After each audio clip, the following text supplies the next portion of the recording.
Hello বন্ধুরা, কেমন আছেন সবাই? আশা করি সবাই ভালো আছেন। বন্ধুরা, আমাদের গল্পগুলো যদি ভালো লাগে অবশ্যই লাইক করবেন আর কমেন্ট করে জানিয়ে দেবেন। আজকের গল্প দুমুটো বিকেল, পর্ব 36। রাইটার আপনার লারা। ড্রয়িং রুমে থাকে 8-10টা চেয়ার ভর্তি মানুষ। সবাই মুরব্বী, আর দাঁড়িয়ে আছেন সেই 8-10 জন পুরুষের বিবাহিত স্ত্রীরা। সবাই চোখ বড় বড় করে একজন আরেকজনের সাথে আলাপ আলোচনা করে যাচ্ছেন। বিষয়টা সাংঘাতিক। স্পর্শ দরজা খোলা পেয়ে হুড়মুড়িয়ে ভিতরে ঢুকে তাই বুঝলো এতক্ষণ ধরে। কিন্তু রিমঝিম কোথায়? গলার থেকে টাইটা ঢিল দিয়ে সে ভিতরে প্রবেশ করার আগেই উপরে তলার একজন মুরব্বী ওর সামনে এসে দাঁড়ালেন। এতক্ষণ তিনি স্পর্শকে দেখছিলেন। সন্ধ্যা হয়ে গেছে। স্পর্শ সবেমাত্রই অফিস থেকে ফিরেছে, কিন্তু বাসার মহলের আগামাথা কিছুই বুঝছে না সে। এরা সবাই এখানে কি করছে? আর রিমঝিমই বা কোথায়? কি হলো দাদা? কি হয় নাই সেটা বলবা তুমি? এতদিন ধরে একটা মেয়েকে তুমি বিয়ে না করে তোমার সাথে একই বাসায় রাখতেছ, আর খবর আমরা আজ পেলাম। সমাজ কি নাই তুমি? গুরুজনদের শিক্ষা দীক্ষাও পাও নাই নাকি? স্পর্শার বুঝতে বাকি নেই যে তিল থেকে ব্যাপারটা তাল হয়ে গেছে।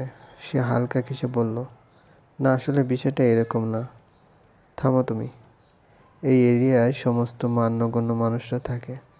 এর ভিতরে তোমরা কোথা থেকে উড়ে এসে জুড়ে বসে যুব সমাজ নষ্ট করবে তা তো আমরা হতে দিতে পারি না। কি শিখবে বাকিরা? মেয়েকে বিয়ে না করে তার সাথে থাকা অন্য দেশে নর্মাল হলেও আমাদের দেশে নর্মাল নয়। রিম কোথায়? আমাদের কথায় তোয়াক্কা না করে তুমি আবার সেই মেয়ের নাম নিচ্ছ? তোমার মা বাবার নাম্বার দাও, আমরা কথা বলছি। তোমাদের পুলিশে দেওয়ার ব্যবস্থা আমরাই করে দেব। স্পর্শ সবাইকে সরিয়ে রিমঝিমের রুমের কাছে এসে দেখল ও রুমের এক কোণায় বসে আছে। চোখ মুখ ভিজে একাকার তার। তার পাশে কয়েকজন মহিলা অগ্নিদৃষ্টিতে চেয়ে আছেন ওর দিকে, যেন কামান বন্দুক দিয়ে মারবেন। রিম। রিমঝিম মাথা তুলে স্পর্শকে দেখে কেঁদে ফেলল। কিছু বলার সাহস পেল না আর।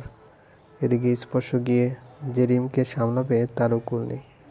এবার জনসমাজে একটা কথা রটে গেল, আর সেটা হলো ওদের ধরে বিয়ে করিয়ে দেওয়া উচিত। রিমঝিম চমকালো, চমকাচ্ছে স্পর্শ। সে ড্রয়িং রুমের দিকে এগিয়ে গিয়ে বলল, এসব কি বলছেন আপনারা? আমি আজই রিমঝিমকে ওর বাসায় পাঠিয়ে দেব। তাও এই ডিসিশনের কথা মাথায় আনবেন না। শোনো ছেলে, এত সহজে সব কিছু হলে এরপরে তোমার বয়সের অবিবাহিত ছেলেরাও কদিন মেয়ে এনে রেখে তারপর আবার তার বাড়ি পাঠিয়ে দেবে। আজ তোমাদের উচিত শিক্ষা না দিলে ওরা নষ্ট হয়ে যাবে এসবে। এদিকে একজন তো বলেই দিল জলদি করে ইমামকে খবর দিতে। রিমঝিমের মাথায় আকাশ ভেঙে পড়েছে। এমন অবস্থা, তার এখন কি করা উচিত? বিকেলবেলা কলিং বেল বেজে উঠতেই রিমঝিমের মনে হলো এটা স্পর্শ। ইচ্ছা করে মুখটা ফুলিয়ে সে গেল স্পর্শকে ঝাড়ি দিতে। তাকে কিছুতেই বুঝতে দেওয়া যাবে না যে সে মোটেও রেগে নেই। দরজা খুলতেই মুহূর্তে মুখটা ফ্যাকাশ হয়ে গেল রিমের। ওর সামনে জনে জনে মানুষ দাঁড়িয়ে আছে। মহিলারা তো রীতিমতো ওকে ঠেলে সরিয়ে দিয়ে ভিতরে ঢুকে পুরো রুমগুলো ভালো মতো পরখ করে নেওয়া শুরু করে দিল। রিমঝিম মুখ ফুটে কিছু বলতে পারল না, কারণ তার জানা হয়ে গেছে এরা এমন বিহেভ কেন করছে। একটা মহিলা এগিয়ে এসে রিমের হাত চেপে ধরে বললেন, মা বাবা এসব শিখিয়েছে? বিয়ের আগে একটা ছেলের সাথে থাকা লজ্জা করে না?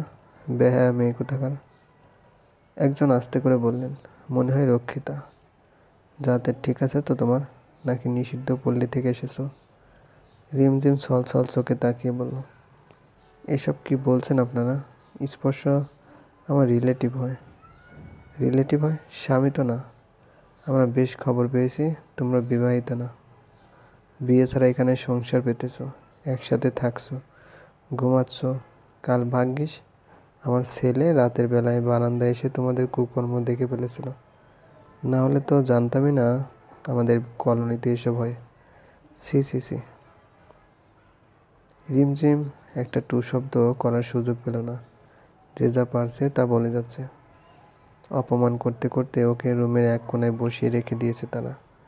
স্পর্শ ঘুরে রুমে এসে রিমের হাত ধরে নিচ থেকে তুলে বলল, চলো তোমাকে তোমার বাসায় দিয়ে আসবো, তারপর যা হবার হবে। মোহাম্মদ আনোয়ার মিয়া এগিয়ে এসে পথ আটকালেন ওদের, তারপর শক্ত গলায় বললেন, যাবে, যাওয়ার হলে অবশ্যই যাবে, তবে অবিবাহিত রূপ নিয়ে নয়। তুমি এই মেয়েকে আজ এই মুহূর্তে বিয়ে করবে, না হলে আমরা পুলিশ ডাকবো। স্পর্শ রিমের হাত ছেড়ে দিয়ে আনোয়ার মিয়ার মুখোমুখি হয়ে বলল, ফাইন, ডাকেন পুলিশ। ওপাশ থেকে দুটো লোক এগিয়ে এসে আনোয়ার মিয়ার কানে ফিসফিস করে বললেন, পুলিশের চক্করে পড়লে কি হবে বোঝেন তো, ওদের ধরে নিয়ে যাবে, তারপর ওরা ছাড়া পেয়ে ঘুরে ফিরে বেড়াবে, তো লাভ হলো কি আমাদের।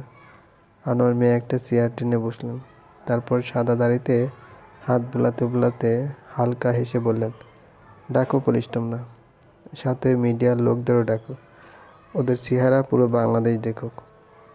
রিমঝিম চোখ বড় করে ওনাদের দিকে তাকালো, তারপর স্পর্শ দিকে করুণ চোখে তাকালো সে।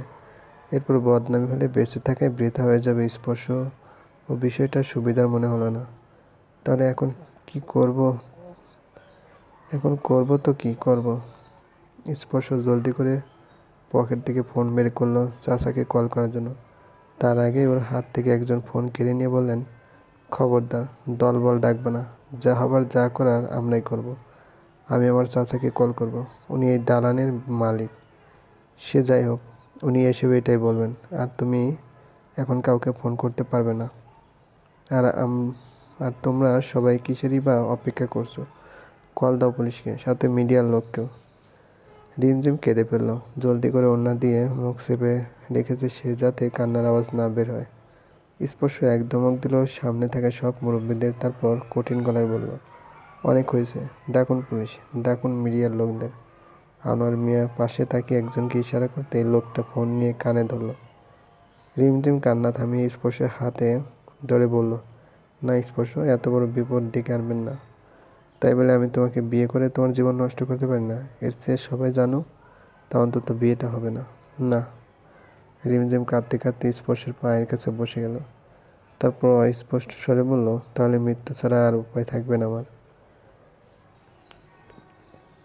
স্পর্শ রিমকে ধরে তুলতে নেওয়ার আগেই আনোয়ার মিয়া এক ধমক দিয়ে বললেন, ব্যাস, মুরব্বীদের সামনে এসব করছো তোমরা?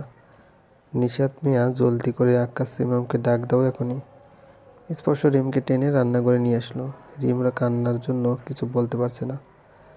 রিম, তুমি আমাকে বিয়ে করতে চাও?